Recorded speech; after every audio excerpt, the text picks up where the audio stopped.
হরে কৃষ্ণ। আগামীকাল শ্রী বরুতিনী একাদশী।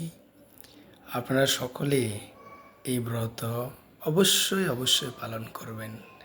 একাদশী ব্রত পালন করার মাধ্যমে আমরা সমস্ত পাপ থেকে মুক্ত হতে পারি এবং যদি আমাদের কোনো পূর্বপুরুষ নরক যাতনা ভোগ করে, সে একাদশীর সমস্ত